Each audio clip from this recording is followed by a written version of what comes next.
buenas noches a todas y a todos. Sean muy bienvenidos a una nueva edición de TVU Noticias por las pantallas de TVU este sábado 25 de septiembre. Pasamos inmediatamente a revisar los titulares para el día de hoy.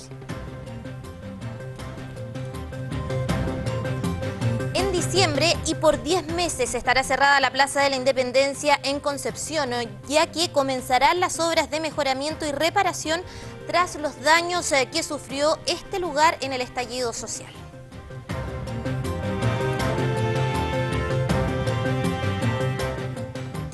Hoy les mostraremos el segundo capítulo de la arqueología del Biobío. El periodista Hugo Varela fue hasta la isla Quiriquina. En esta oportunidad nos entregará más información de los primeros habitantes de este lugar en la bahía de Concepción.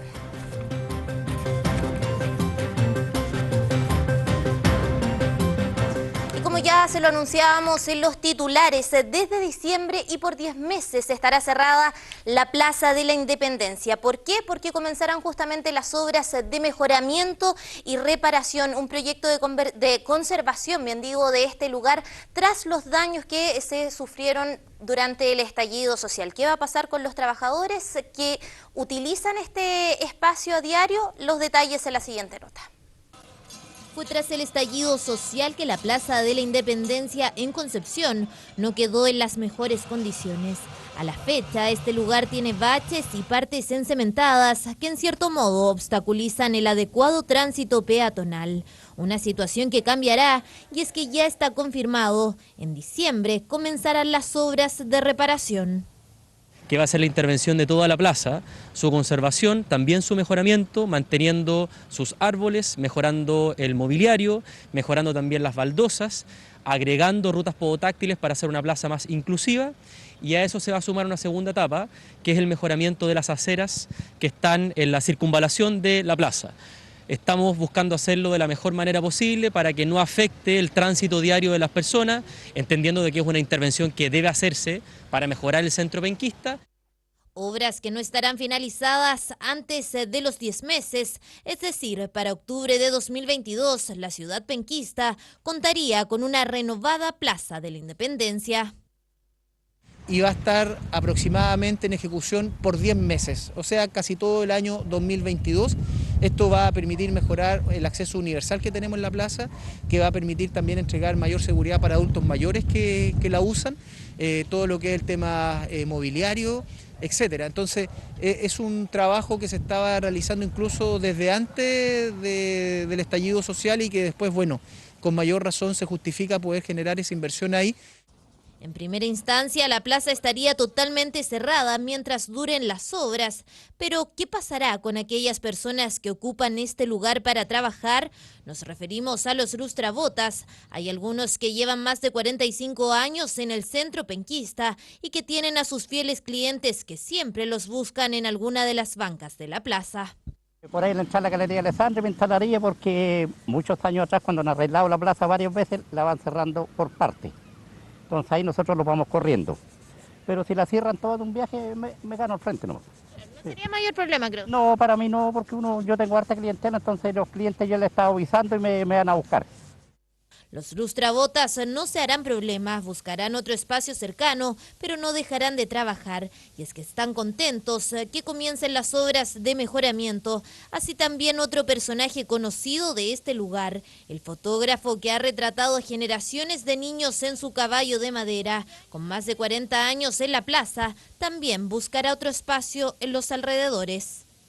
Aquí la gente, llega mucha gente de afuera que le pregunta a uno cosas y ven el fotógrafo, este compadre es el más como adecuado para preguntarle algo. Y uno sabe varias cosas por el hecho de que el tiempo que está aquí conoce más o menos Concepción. Yo me voy a ubicar en cualquier lugar, más o menos puede ser detrás mismo aquí a lo mejor, y voy a tratar de estar aquí siempre porque siempre la gente como me ubica voy a tener algún cliente que me anda buscando.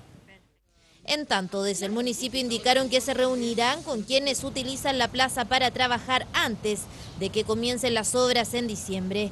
Y en lo que respecta al mejoramiento de las aceras entre las calles Barros Arana, Aníbal Pinto y Caupolicán, los trabajos deberían comenzar a principios de enero de 2022. Bueno, y ahora vamos a revisar las principales informaciones de esta semana. Algo que marcó los días anteriores justamente fue el sismo que se registró en la región del Biobío con epicentro al noreste de Lebu con una magnitud de 6,6 grados y que nos recordó lamentablemente el pasado 27 de febrero. Si estamos preparados o no para una nueva emergencia sísmica. Los expertos dicen que es muy poco probable que suframos un nuevo terremoto en los próximos años.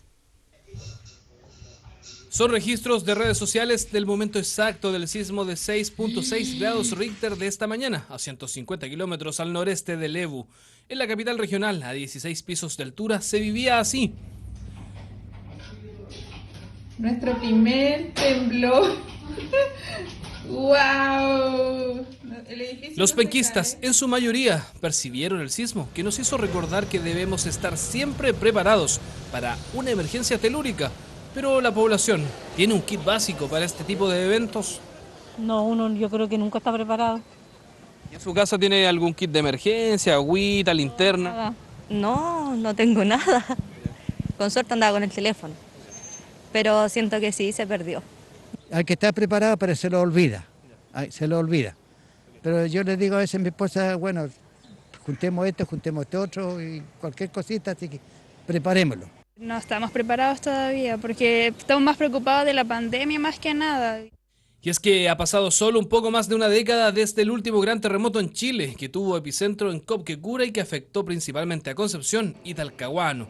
Los recuerdos del sismo y los efectos que dejó el posterior tsunami se vienen rápido a nuestra cabeza. Afortunadamente el mar, esta vez, no causó problemas. Al momento no tenemos reporte de afectación, los servicios básicos están funcionando con completa normalidad en la región. No tiene hasta el momento registrado, afortunadamente, ninguna incidencia importante y ha sido descartado cualquier posibilidad de tsunami. El llamado es a las personas a la calma. Chile es uno de los países más sísmicos del mundo. Estamos situados en la placa tectónica de Nazca y la Sudamericana. Quisimos saber si estos temblores son algo fuera de lo normal.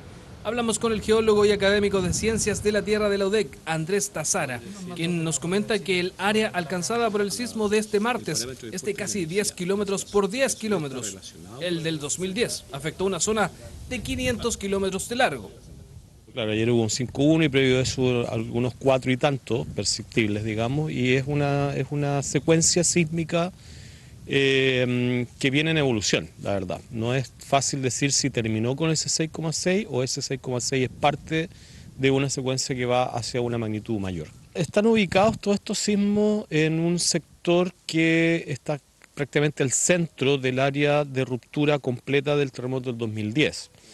En ese sentido, es muy poco probable que esta secuencia escale hacia un terremoto de magnitud 8.5, 8.8 como fue el del 2010, porque ese terremoto ya liberó la mayor parte de la energía acumulada desde el año 1835, que fue el predecesor. Más que claro, lo importante es que no olvidemos que los terremotos no se pueden predecir y siempre hay que estar preparados frente a esta situación. El llamado es a la calma porque a juicio de los expertos que exista otro terremoto 8.8 en esta zona como en el 2010 es muy difícil, al menos en las próximas décadas. En otro tema, en TV Noticias hemos estado levantando una lamentable situación que está ocurriendo en la bahía de Concepción, específicamente en la playa Los Reyes, en la comuna de Talcahuano. Quedó al descubierto el ex basural que hace décadas estaba instalado en este específico lugar de la comuna Puerto y que tras denuncias de los concejales autoridades visitaron este espacio para tomar medidas al respecto. Plásticos, bolsas e incluso desechos hospitalarios como jeringas y frascos son parte de una gran cantidad de basura que quedó al descubierto con el aumento del mar tras el último temporal en el Gran Concepción. Este lugar está ubicado en la playa Los Reyes, en el sector de Isla Rocuán, y hasta los años 80 fue utilizado como vertedero de Talcahuano. Hace unos días en TV Noticias ya le mostrábamos las condiciones de esta parte del borde costero con la denuncia de algunos concejales y la solicitud al alcalde de limpiar la playa. Tras ello, ni desde la Armada ni de la Seremi de Medio Ambiente se refirieron al tema, situación que cambió este martes con una visita al lugar. Obviamente aquí hay una gran acumulación de basura que no tuvo descomposición orgánica y por lo tanto no se desintegró, y básicamente tenemos mucho plástico, y que con el cambio de la batrimetría del mar nosotros nos hemos dado cuenta que la línea de alta marea hoy día está situada precisamente en el mar, y lógicamente el mar ha ido ganando espacio y el oleaje dejó en evidencia este vertedero que funcionaba de manera regular, pero no con los requisitos que se tienen hoy día en materia medioambiental. Entre las medidas que se tomarán, se solicitará recursos al gobierno regional y se analizarán las condiciones del lugar en una mesa de trabajo con la cartera de Medio Ambiente. Sin embargo, pese a los riesgos para el ecosistema, no se podría retirar inmediatamente la basura, y es que desde octubre muchas aves utilizan la playa y los alrededores para formar sus nidos. Sin perder el sentido de urgencia, tratar de hacer un trabajo que sea un sistema en el cual protejamos el valor natural que hay en este sector, fuera de la urgencia que hay producto del hallazgo que tenemos aquí, que la naturaleza se ha encargado de demostrarnos lo mal que lo estábamos haciendo, pero al mismo tiempo hacer un trabajo que proteja el ecosistema, que ataque esta contingencia que significa sacar este material de la orilla del mar, porque no queremos imaginar tampoco que el mar sea capaz de llevarse este material hacia el interior, lo que sería aún peor. Si bien en primera instancia desde la Armada indicaron que la responsabilidad no recae en ellos, ahora analizando las condiciones de la playa, con la basura llegando al agua, también se harán parte en buscar una solución. Por el momento, la primera medida sería una barrera de contención. Este punto en sí está ubicado en una franja que es un bien nacional de uso público, es un sector de terreno de playa. Y por ende, nosotros, uno de los roles que tiene la autoridad marítima es velar por el cuidado del medio ambiente acuático, y evidentemente con el paso de las olas y de las marejadas, esto afecta y finalmente los residuos terminan en el mar. Por eso mismo nosotros el día de ayer coordinamos una reunión con el municipio, la autoridad sanitaria, la superintendencia de medio ambiente, para poder establecer alguna mesa de trabajo y ver cuáles son los cursos de acción que tenemos en primer lugar para evitar que los residuos sigan llegando al mar, estableciendo algún método de contención de lo basural. En tanto, las autoridades reconocieron que en su momento la situación de la playa Los Reyes fue consecuencia de las malas decisiones de hace décadas, entendiendo que las normas para los vertederos en la década de los 80 eran muy distintas a las actuales. Ahora no queda más que tomar nuevas medidas para mejorar la condición de este lugar. La primera medida entonces sería instalar una barrera de contención en esta playa para que la basura no siga avanzando. Así que vamos a estar muy pendientes si esa medida se concreta o no, porque las consecuencias pueden ser muy lamentables para el ecosistema de ese lugar. Y pasamos a otro tema, porque hoy día comenzamos la jornada con una lamentable noticia, como ven ya a mi espalda en la página de TVU. Se encuentran también los detalles. Falleció Patricio Mans a los 84 años. Él ya hace hace bastante tiempo ya estaba delicado de salud. No sé si podemos revisar un poco también la noticia, la información que se entrega en la página web. Vamos a bajar un poquito. Bueno, ahí se entregan los detalles. Entonces, cerca de las 9:20 de este sábado se informa el deceso del artista, que se encontraba en la clínica Bupa de Reñaca hace un mes por una descompensación. Y finalmente hoy entonces se informa sobre su fallecimiento. Acá en la zona recordamos justamente a Patricio Mans porque nació en la comuna de Nacimiento en 1947. Destacado artista chileno, por supuesto, a los 14 años comenzó a publicar sus primeros poemas, y lo recordamos también por varias de sus canciones, como Arriba de la Cordillera, Bandido, Vuelo y muchas más. Justamente en el verano estuvo en la Universidad de Concepción participando en la escuela de verano. Vamos a revisar, antes de irnos a nuestra primera pausa en TVU Noticias, un extracto de su participación entonces en la escuela de verano de la Universidad de Concepción. Los lagos por un descuido casual, el otro quedó en corral, en un boliche de trago. Recuerdo que mucho estrago de niño vio el alma mía, mi miseria se alevosía, anudan mis pensamientos. Entre las aguas y el viento me pierdo en la lejanía.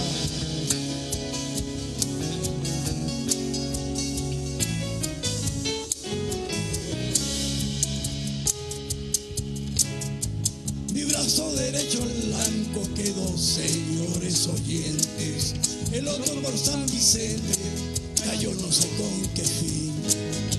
Mi pecho pura cautín, veo en un jardincillo. Mis manos en maitencillo saludan por Pelequén.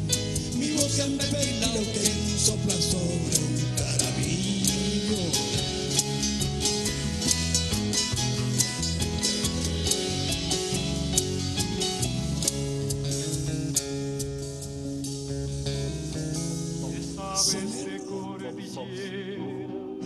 Si tú naciste tan lejos, hay que conocer la piel. Dicen que soy hiperactivo y es verdad. No paro un segundo. Quiero estar en todas y hacerlas todas. Es como querer vivir a la velocidad de la luz.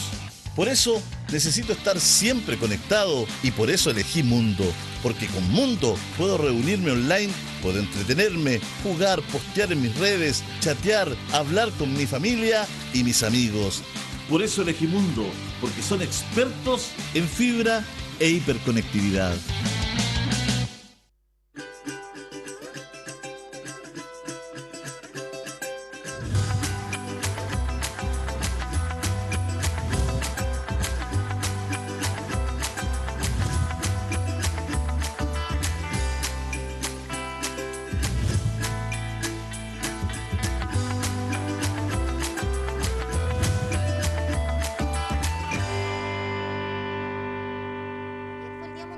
¿Cierto?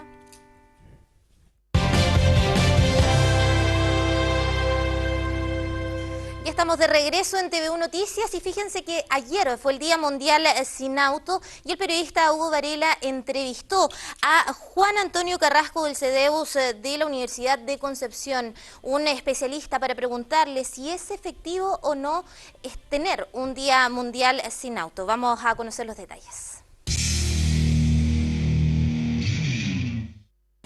Yo creo que tenemos que continuar conversando de no normalizar tener ciudades y que nosotros como personas dependamos fuertemente del auto para movilizarnos y realizar nuestras actividades. Y esta es una conversación que necesitamos hacer. Acabamos de ver este énfasis de la crisis climática, que ya no es una moda ni de ciertos grupos, sino que es una cosa muy fundamental. Y yo creo que eso es lo fundamental, es conversar que efectivamente no podemos crear ciudades y no podemos, y personas que vivan en estas ciudades que dependan completamente del automóvil. Entonces, lo que pasa es que, claro, uno dice, uno mide, se frustra. Yo siempre le digo a mis estudiantes que se dedican a estos temas de transporte, esto es una profesión en donde hay que tener cierta tolerancia a la frustración, porque no es fácil, digámoslo, efectivamente.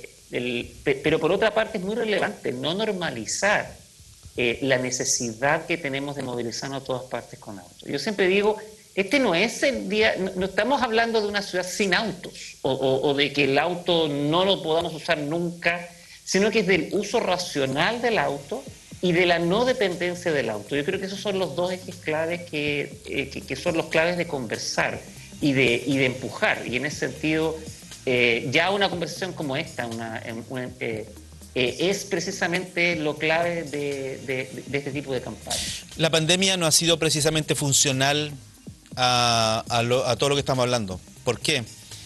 Porque las aglomeraciones en la locomoción colectiva generaban focos de contagio. La autoridad sanitaria, cuando le preguntamos por este tema, a propósito de que veíamos mucha gente en las micros y todo ese asunto, decía que hasta ahora no estaba probado que ahí, qué sé yo, pero era evidente que había un contacto físico, que estaban a centímetros de distancia. Entonces, no sé si esa es la razón, pero sí también tenemos coincidentemente un aumento importante de adquisición de vehículos. Se me ocurre que ahí el 10% ha jugado su rol, la pandemia ha jugado su rol. Fíjese que veía una nota la otra vez en las noticias a nivel nacional, que la gente está comprando ese auto ahora y lo están entregando en 2 meses más, porque no hay autos suficientes para abastecer el mercado, por Dios.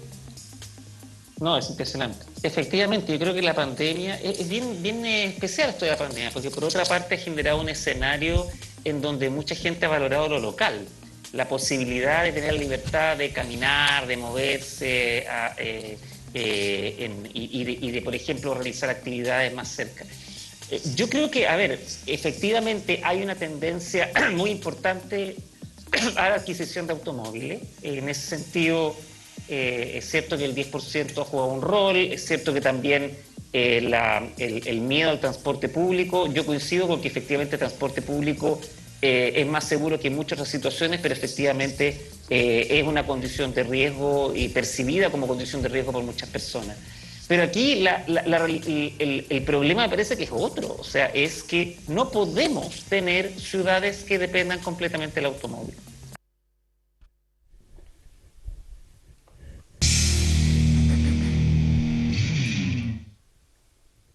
Continuamos en TVU Noticias y fíjense que como un discurso presupuestario 2022 sostenible fueron catalogados los dichos del presidente Sebastián Piñera durante esta semana. Se destacó el recorte fiscal cercano al 22% con un énfasis en disminuir justamente el déficit fiscal que ha dejado la pandemia. Y en sus dichos también hubo un componente muy importante para el empoderamiento de las regiones.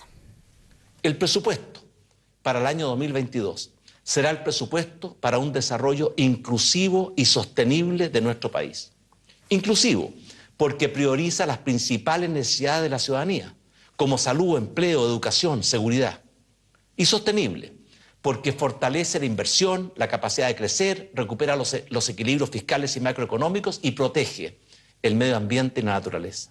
Inicio de la cadena nacional del presidente de la República por presupuesto 2022 y este alcanza 82.000 millones de dólares. Un presupuesto que busca los denominados equilibrios fiscales con un recorte cercano al 22,5%, lo que disminuiría el déficit fiscal de un 11,5 a un 3,9. Las regiones se verían favorecidas según el mandatario. Regiones empoderadas. Para fortalecer la descentralización y el desarrollo de las regiones, el presupuesto 2022 contempla un incremento de 5,3% en la inversión de los gobiernos regionales y crea 2 nuevos fondos de apoyo, a la contingencia regional y a la equidad interregional. Novena prioridad, la sequía, agua y riego. Un Biobío que lucha año tras año con obtener más recursos, no solo por el presupuesto sectorial de cada cartera y por supuesto también el denominado FNDR. Desde el gobierno regional ven con buenos ojos los anuncios presidenciales. Para los gobiernos regionales se ha establecido un incremento de 5,3%, es decir, por sobre el promedio de incremento de gastos para el sector público en general. Creemos que se está haciendo un reconocimiento por parte del gobierno central respecto de la existencia de los gobiernos regionales y la necesidad de profundizar la descentralización. Porque la descentralización llegó para quedarse. Esto no va a tener pie atrás. Cabe recordar que el presupuesto 2021 tuvo que ser modificado e inyectar cerca de un 33% adicional por la alta demanda de recursos, principalmente por la pandemia. En materia regional, las demandas actuales serían para una reactivación. Se revela un próximo año en el cual el imperativo será la importancia de generar una reactivación económica y un impulso de la inversión que haga sostenible el desenvolvimiento económico, sobre todo en un contexto de demandas ciudadanas crecientes. El anuncio presidencial detalló al menos 10 ejes, la mayoría atado a lo que ha sido la tónica de los últimos años y que afecta de manera transversal a la economía chilena, la pandemia, la sequía y cambio climático. En otro tema, son varios los locales comerciales que han cerrado de manera definitiva sus puertas en el Gran Concepción. Lo que preocupa es que justamente son los locales más antiguos del centro penquista y que han funcionado por más de 20 años, marcando generaciones. Los detalles sobre esta situación en la siguiente nota. son los que le dan vida al centro penquista. Locales nuevos, especializados y locales como estos, llenos de historia, tradiciones familiares y recuerdos. De seguro los conoce y también se enteró que varios de ellos, después de 40 o 50 años, debieron cerrar sus puertas de manera definitiva. Sauré, Casa Carlitos son los que lideran la lista, a la que se suma también la Casa Chaurille, los factores, la pandemia y el estallido social. Al menos así lo cree don Luis, que desde los 15 años ha trabajado en este lugar, lavandería histórica que aún entrega la ropa en bolsas de papel con hilo.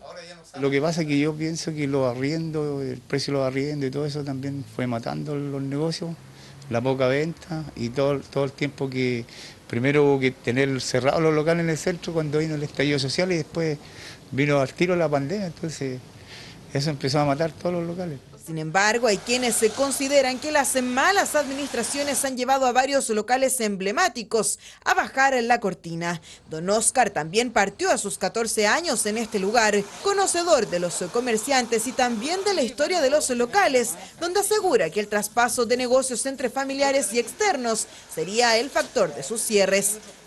Han fallecido los hijos y después los hijos de los... ¿Entienden? La otra generación, como se dice vulgarmente, no tenían dedos para piano. Entonces, tomaron otros rumbos. Sin embargo, para los expertos existen otros factores que influyeron en estas decisiones. Relacionado a la concentración del comercio y servicios en torno a grandes cadenas de retail, que, en virtud de sus economías de escala, pueden desarrollar ofertas más atractivas en términos de precio, aunque se pierde el ingrediente de atención personalizada que se suele encontrar en comercios de menor tamaño. Hayan caído lamentablemente en quiebra y muchos también entonces han debido cerrar. Y en tercer lugar, hay un factor ligado al comercio electrónico que indudablemente también se ha profundizado en el contexto de crisis sanitaria. La competencia desigual ha sido otro motivo más de que se suma a la lista. Comercio ambulante y el gran retail impactan también al comercio local. Yo creo que pueden ser varios factores, uno de los cuales lo estuvimos abordando hace ya varios días atrás con el general de Carabineros, que es cuando le pedíamos, de la octava zona de Carabineros, cuando le pedíamos colaboración para poder controlar el comercio ambulante. Usted tiene ahí una competencia total y absolutamente desleal para comerciantes que hacen el esfuerzo de pagar un arriendo, de generar y mantener fuentes de empleo, de pagar sus permisos como corresponde. Factores variados que dan cuenta de una lamentable realidad, el fin de los negocios más antiguos de Concepción que bajan sus vitrinas para hacer un recuerdo en la historia comercial penquista.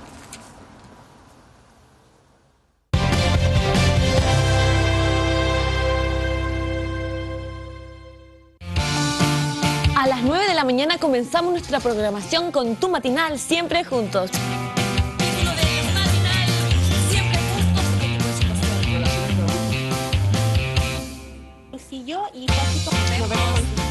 Luego, a las 11 de la mañana, informaciones, despachos, contactos en vivo y en directo. Todo lo que debes saber en la edición de mediodía de TV Noticias.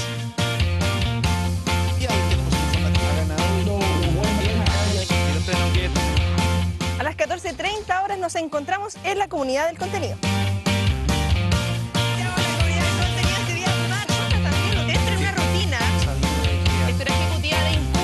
Y para cerrar, un resumen informativo en TVU Noticias, edición central a las 20 horas.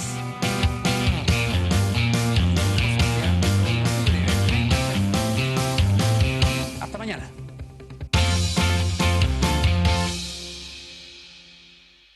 La Teletón se vive todos los días en los 14 institutos y se vive en las casas de millones de familias del país. Vamos a ir a caminar a la paralela ahora ya. En la casa de Giselle, en Ovalle. Dale, vamos. Se vive Teletón. ¡Ay!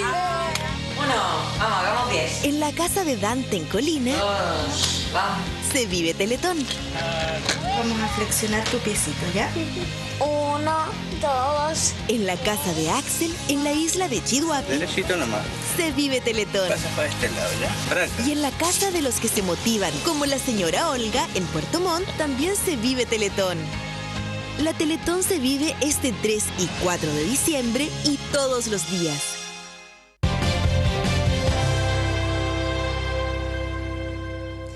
Ya se lo anunciábamos al inicio de este noticiero. Hoy vamos a tener el segundo capítulo de la arqueología del Biobío. Conoceremos más detalles sobre los primeros habitantes de la isla Quiriquina en medio de la bahía de Concepción. Recordemos que este proyecto es ganador de los fondos de Medio 2021 y son financiados por la Seremi de Gobierno y el Consejo Regional. Junto al periodista Hugo Varela conoceremos todos los detalles. Pongan mucha atención.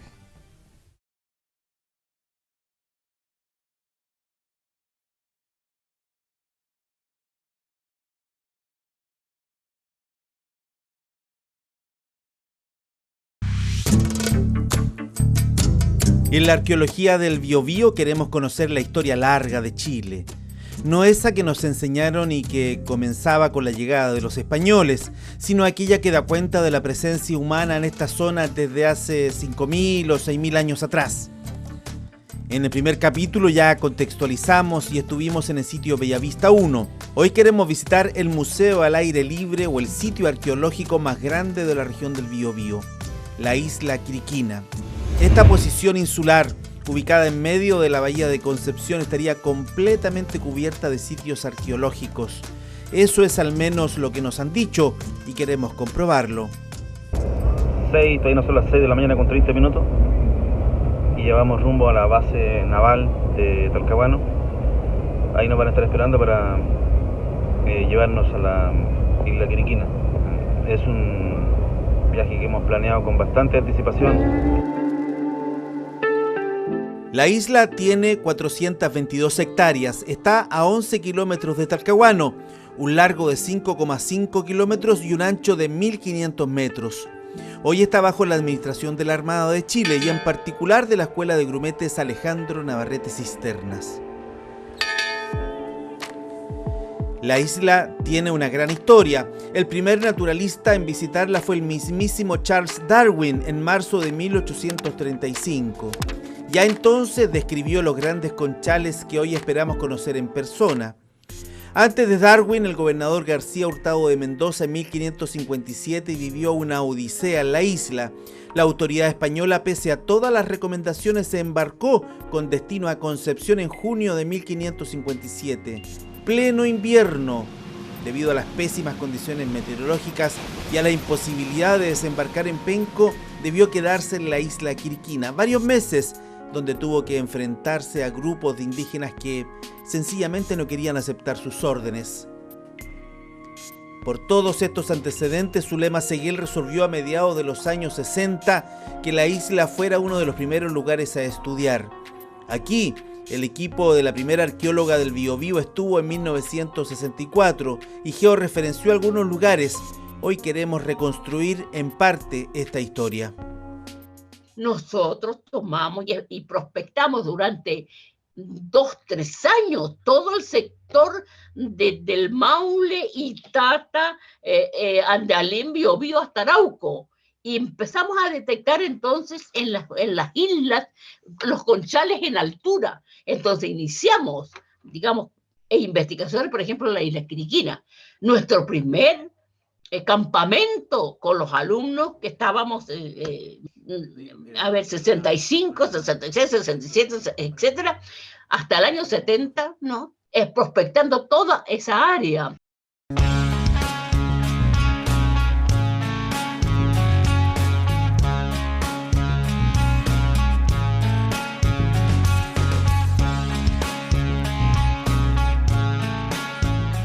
En la Escuela de Grumetes saben de la importancia arqueológica de la isla. Aquí nos recibe el profesor Fernando Silva Durán, quien nos hace un pequeño tour por un museo que han montado para relevar este tema. Acá al centro nos encontramos, bueno, primero acá hay unos restos de ballenas que no son antiguos, son más recientes.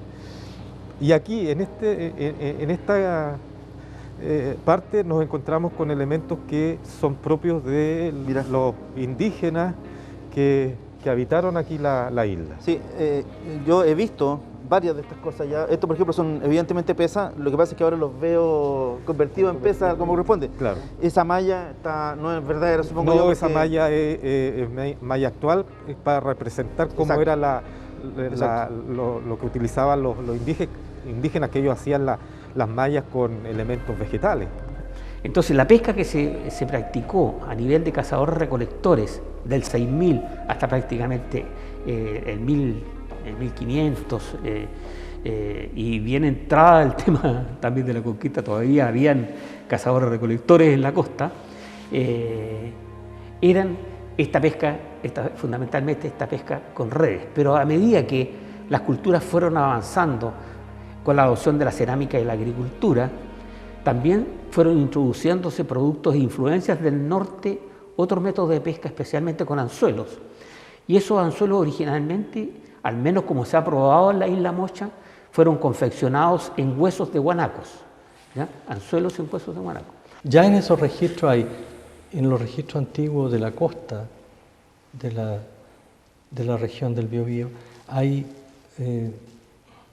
peces, hay mamíferos marinos también, en fin, otáridos y aves, ¿eh? Es parte de la dieta,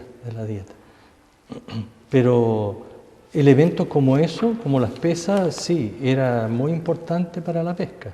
Y más al sur hay una tecnología mucho más especializada todavía, que es el uso de arpones dentados o con un solo diente o dos dientes, en el caso de los primeros grupos canoeros que navegaron por los canales australes. ¿Qué ves tú aquí, Pedro? O sea, acá lo que se ve son distintos artefactos primero sobre distintas materias primas, ¿cierto? Tenemos hueso, tenemos piedra, ¿cierto? Principalmente ese tipo de materiales. También piedras de distintas épocas, las piedras horadadas, ¿cierto? Y lo que sí, si tú te fijas, Hugo, puntas de proyectil, ¿cierto? Y si tú te fijas, Hugo, hay muchas cosas similares entre lo que vemos acá con lo que hemos visto en los sitios de... Las pesas son exactamente iguales. Las puntas que aparecen acá, las famosas puntas talcahuanenses, ¿cierto? Son exactamente las mismas que las que... O sea, no exactamente no son las mismas, pero son muy parecidas a las que aparecen la misma allá. Forma. Y piezas como estas, las llamadas puntas talcahuanenses, estas puntas denticuladas o aserradas, que eran puntas que están asociadas en algunos sitios de la costa de la provincia de Concepción con, por ejemplo, con mamíferos marinos. El trabajo en esquisto con los colgantes también son iguales a los de Bellavista. ¿Son colgantes? Sí. La escotadura que tienen arriba funciona bajo la misma lógica. Le amarran algo ahí exactamente, y eso va haciendo la que se forme esta escotadura. Eso es lo que son todos materiales que tienen su contraparte, por llamarlo de alguna forma, en el continente, lo que nos habla de que hay una misma ocupación de una misma gente que está aceptando a la isla dentro de su territorio como parte de sus circuitos de movilidad y ocupación. Perfecto. Y acá tienen estas piedras moledoras que son muy interesantes, donde ellos molían los cereales que cultivaban. ¿Estos fueron encontrados acá en la isla? ¿Fueron encontrados acá en la isla? Sí. Yo hasta ahora no había visto en el trabajo que hemos hecho, digamos, piezas de tal tamaño. Claro. Ahora, es imposible ser de qué época es. Lo que pasa es que esto se llama en arqueología, el nombre técnico se llama complejo de molienda, ¿ya? Que es un moledor de dos partes, una piedra laja y una mano de moler, así se le llama. Volvemos a encontrar elementos, paleontológicos. Esto es paleontológico, claro. Ahí hay algunos... esto de la famosa formación falanges, critina. claro, falanges de plesiosaurio, ahí hay vértebras, hay otros restos fosilizados. Esto se encuentra en la parte oeste, frente a Tumbes. Todo ese sector, ahí es fácil encontrar. Está lleno. Sí. Gran parte de las rocas que hay ahí están llenas de fósiles. De hecho, en Caleta Tumbes, si uno busca con algún cuidado, también es fácil encontrar, digamos... y esto corresponde a la formación criquina. Y estas son las vasijas. ¿Y estas vasijas también fueron encontradas aquí en la isla? Fueron encontradas.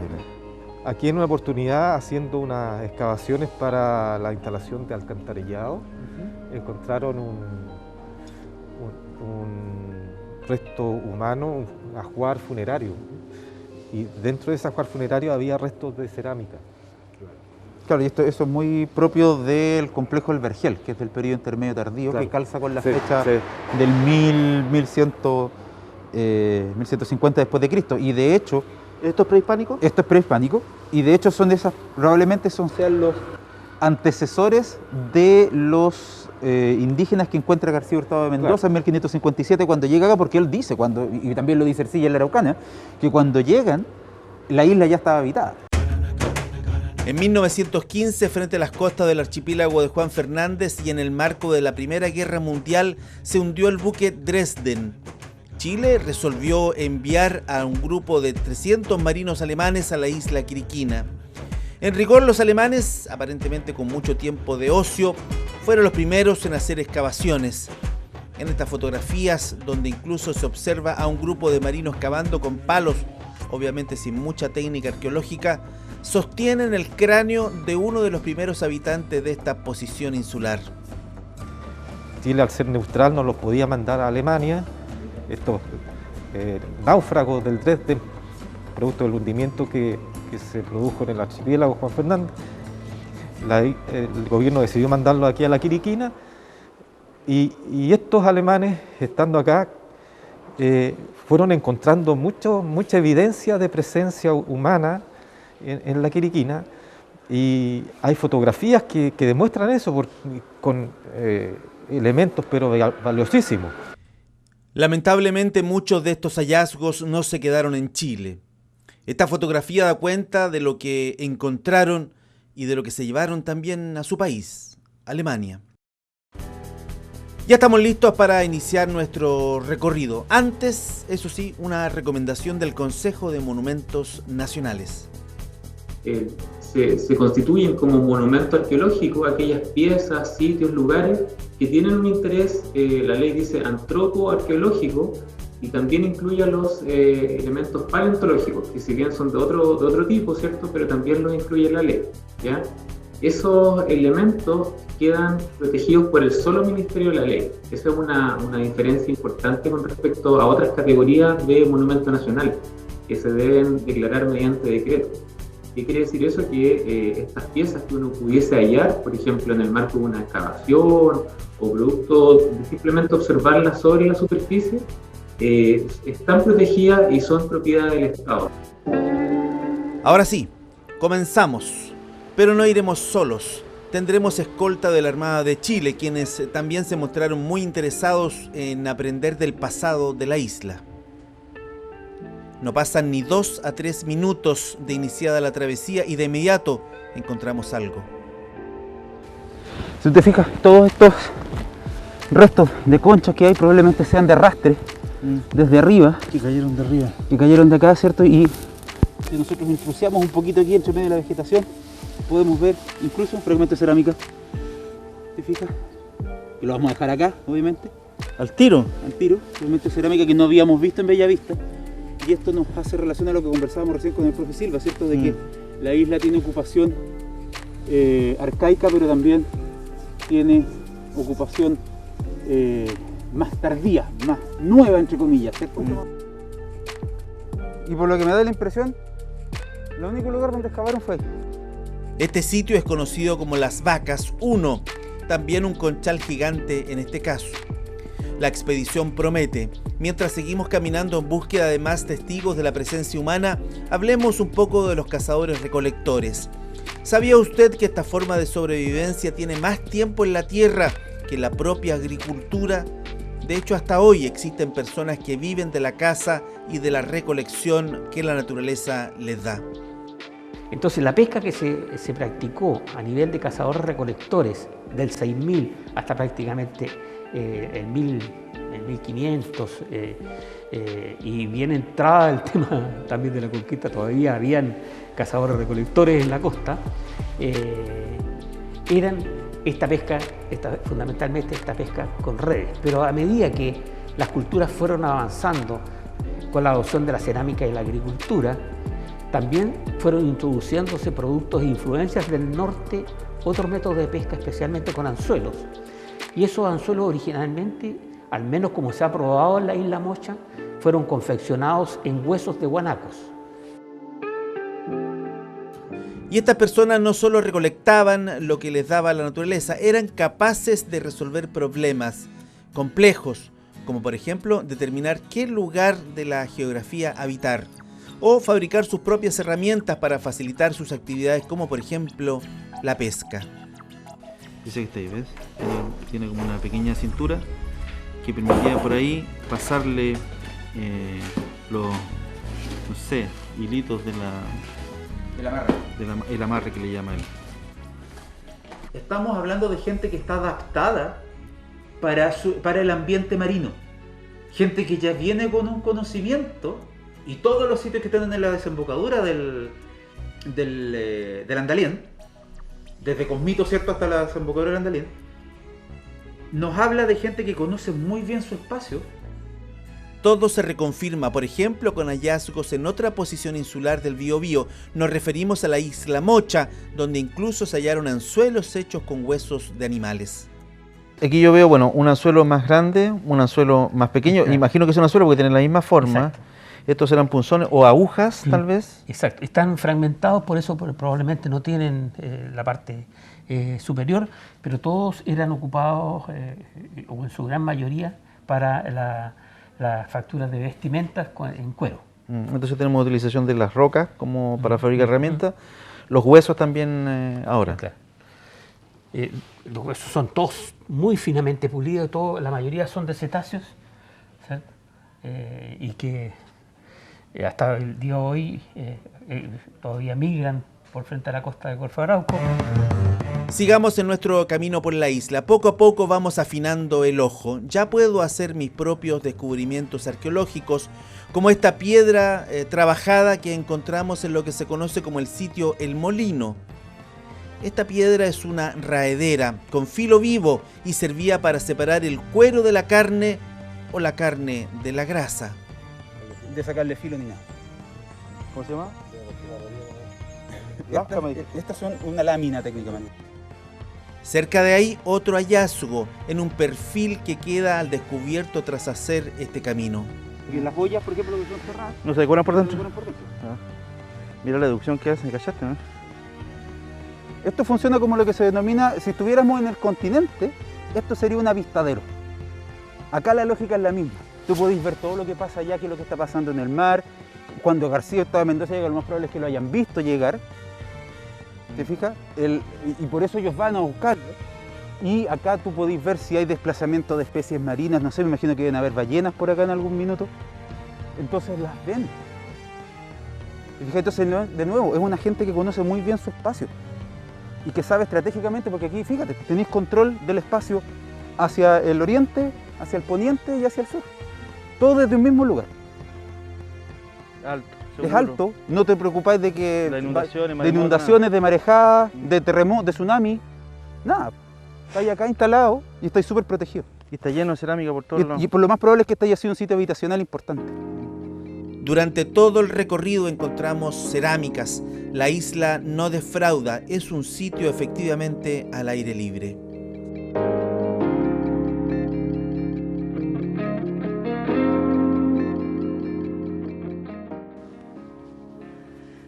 Este puede ser un núcleo. Hugo, ¿te acuerdas que yo te comentaba que cuando vimos allá abajo que las piedras salían y quedaban, esto salía de la piedra, la lámina que te mostré allá abajo, si tú te fijas, lo que tenemos acá es el negativo de cosas donde... Lo que quedó. Esto es lo que quedó. Esto era un bloque grande probablemente de piedra que lo tallaron varias veces y lo que vemos aquí es uno de los negativos de esos procesos de talla. ¿Te acuerdas que yo te mostraba abajo que se veía dónde le habían dado, que yo decía aquí fue el punto de impacto? Si tú te fijas acá ves el negativo del punto de impacto y las ondas, muy similares a las que tenía la otra cara de la pieza. Ya estamos muy cerca del faro, ubicado al norte de la isla. Los paisajes son preciosos, idílicos. Y en las quebradas o pequeñas bahías aún es posible encontrar a pescadores, como seguramente los había muchos años atrás, 3.000 o 4.000 años. En estos mismos faldeos hacemos nuestro hallazgo, una especie de machacador. ¿Esto qué es lo que es? ¿Un machacador? Esto es un machacador. Si tú te fijas, incluso se ve la piedra que tiene como un corte, ¿cierto? Exacto. Este es lo que nosotros llamamos el borde activo. Esta era la parte que, y de hecho, si tú te fijas, la superficie acá es súper lisa y acá es rugosa. El borde activo limitaba la parte donde esto se ocupaba para moler. Como las piedras de moler que uno tiene en la casa. Y es muy parecido, digamos, a lo que estaba en el mismo museo de la isla, digamos. Hay varias piedras parecidas. Y obviamente esto ha sido afectado, ¿cierto? Ha sido maltratado por el tiempo, pero se ocupa para moler y procesar alimentos. Te fijas de nuevo, acá hay que obviamente tener lo que hablábamos, el ojo arqueólogo para darse cuenta. Si no pasa como una piedra común y corriente. Exactamente, para el que no conoce pasa como una piedra común y corriente. Si te fijas acá de nuevo, el contexto donde está puesta esta piedra es la parte alta del conchal, que se extiende alrededor de nosotros e incluso al otro lado del camino. Después de, no sé, una hora de caminar con Pedro, nuestro arqueólogo, nos trajo a este lugar. Él tiene un georreferenciado todos estos sitios, pero me da la impresión que este hallazgo es más bien instintivo. Se ve aquí, esto que usted ve blanco puede parecer cualquier cosa, pero en realidad es un depósito de conchales también de varios miles de años. Se supone que deberíamos estar cerca del sitio Quiriquina 1, Quiriquina 2, pero estos que usted ve ahí blanquitos son depósitos de conchales que los primeros habitantes de este lugar hace 4.000, 5.000 años dejaban acá. Nos vamos satisfechos. La isla hace honor a su historia. Casi toda su superficie es un sitio arqueológico al aire libre. La isla Quiriquina está en el corazón de la historia larga en el Biobío. Sus sitios arqueológicos, lo histórico, todo el tema con los patriotas, la conquista, el Dresden, sin mencionar siquiera su riqueza paleontológica.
Felicitar, por supuesto, a todo el equipo que está detrás de este gran proyecto. Recuerden que este material lo pueden revivir en nuestra página web tvu.cl y, por supuesto, también va a estar en nuestras redes sociales, en Facebook, en Instagram y también en Twitter. Ya estamos llegando al término de este noticiero, pero antes, eso sí, de despedirnos, vamos a revisar el pronóstico del tiempo.